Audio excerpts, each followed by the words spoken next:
Thank you everyone for being here today. I'm a State Representative Tom Weber, and I represent the 64th House District.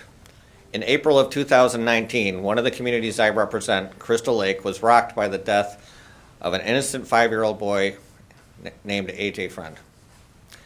A.J.'s tragic death and the horrors he suffered not only rocked Crystal Lake, but while I was visiting his household, I'd met people from Indiana, Wisconsin, and all around the country that were touched by this young boy.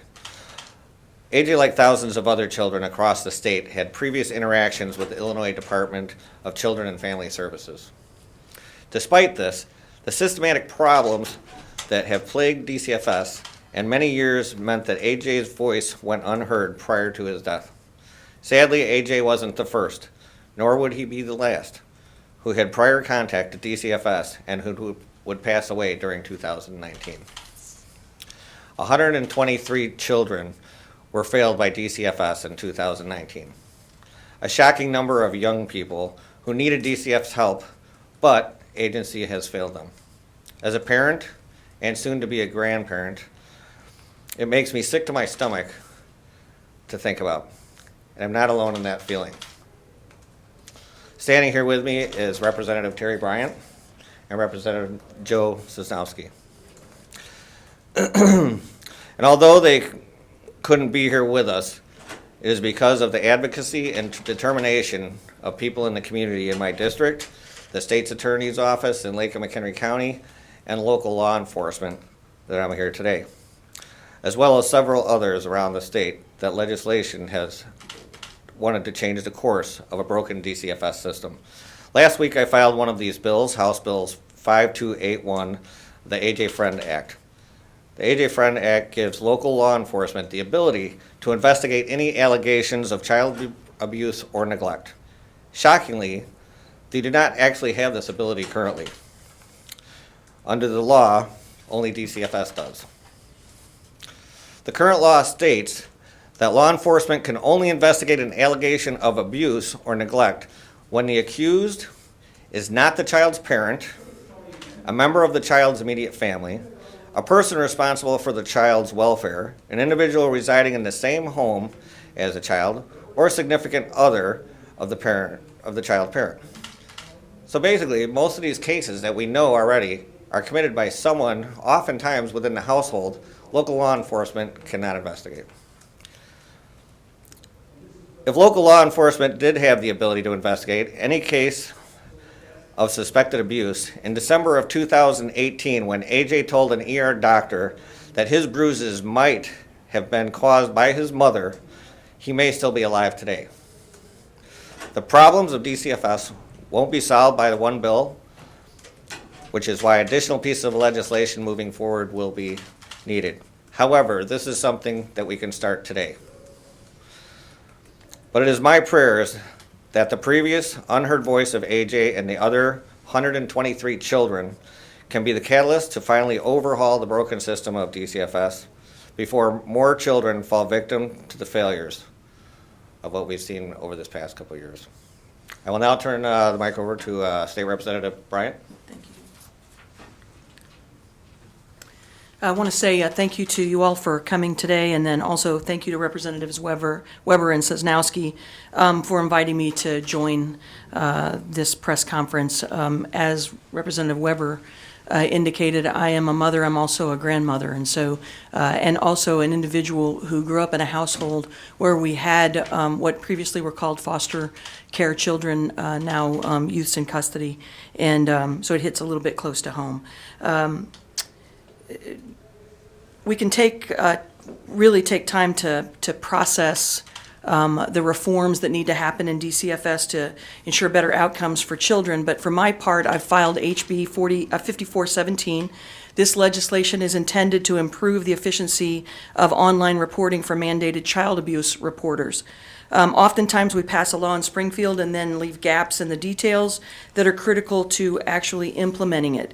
House Bill 5417 will require that any in-person or online training for mandated reporters for child abuse, neglect, and suspected sexual abuse shall include information on the process for reporting suspected child abuse or neglect utilizing the Department of Children and Family Services online reporting system. Apparently, we passed a law that basically said that you had to be trained, but then didn't really do any training on how you make that report. So mandated reporters, with this bill in rules, it needs to be assigned to a committee, and we need to pass it. This is just one step, but it is important. We need to give mandated reporters the tools and training they need to quickly and accurately report their suspicions when it comes to child abuse and neglect. The journey to reform DCFS is going to be long and arduous. As we begin our journey, this is by taking steps one step at a time.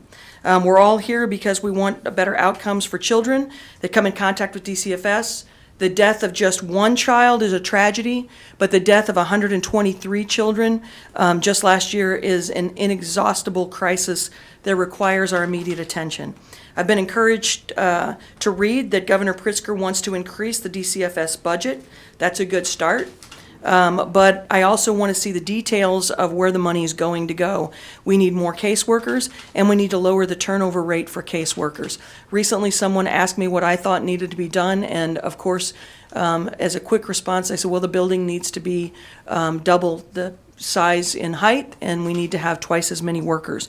We need to engage with groups like court-appointed special advocates that work with families to change the culture of abuse and protect children in times of great stress. And on that, I'll turn it over to Representative Sosnowski. Thanks, Representative Bryant. As was mentioned, Representative Joe Sosnowski from Rockford, Winnebago, Boone County area. I'm going to talk a little bit about adoption. I'm a strong advocate for adoption and believe that we need to reform the state laws in order to create a system that both encourages adoption, makes it easier, and is something that people see as a viable option. And obviously, students that and children that would be able to be adopted could find a much better environment than what they're in currently. There's many benefits to adoption in our state. In fact, according to the research by the U.S. Department of Health and Human Services, adopted children often grow up with opportunities that they may not have otherwise had, and more attend college. More have better health, and a vast majority have improved school performance. Last year, I introduced a bill inspired by a constituent and found out that it's not a unique experience, that many constituents have these same types of issues.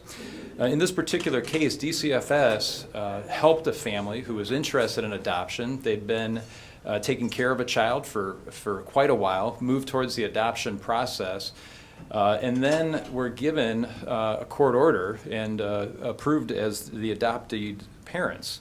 At the last minute, DCFS came in, tried to stop that, unwind the adoption, only to 30 to 60 days later say, oh no, we didn't want to stop it, we wanted to let this continue on. I found out that, shockingly, this happens regularly in a system that has either too much bureaucracy, is hamstrung with too many tasks at hand, but the most important thing is, and the most detrimental thing, is that family spent time, money, resources, not just taking care of that child, but worked through the adoption process, spent money on the legal side, and then worked hand in hand with the department only to have that support pulled out from under them, in which case they had to go back and spend additional time and resources in the court. This is not the way to encourage adoption in the state of Illinois or around the country. After an order of an adoption by the court becomes final, state law should be clear that DCFS must fully support that and should not, unless there's reasons of fraud, or some illegal activity, should never step back in and try to unwind that. I've proposed this bill, which will hopefully make this system a much better system and a much better alternative for families. If DCFS withdraws or revokes a consent to adoption or appeals a finalized order of adoption, my bill would require the court under DCFS to reimburse the prospective adoptive parents and other interested parties for adoption expenses, including but not limited to all medical fees, costs, and all legal fees associated with that. Again, this is not intended to punish the department by any means, but it's to encourage a better form of adoption. And so those families who want to adopt students in need or children in need won't end up being punished through the process. Making Illinois a national leader on adoption issues can and should be a bipartisan priority. We need to do a better job of helping and encourage adoptions to be easier and more regular in the state of Illinois. Thank you very much for your time.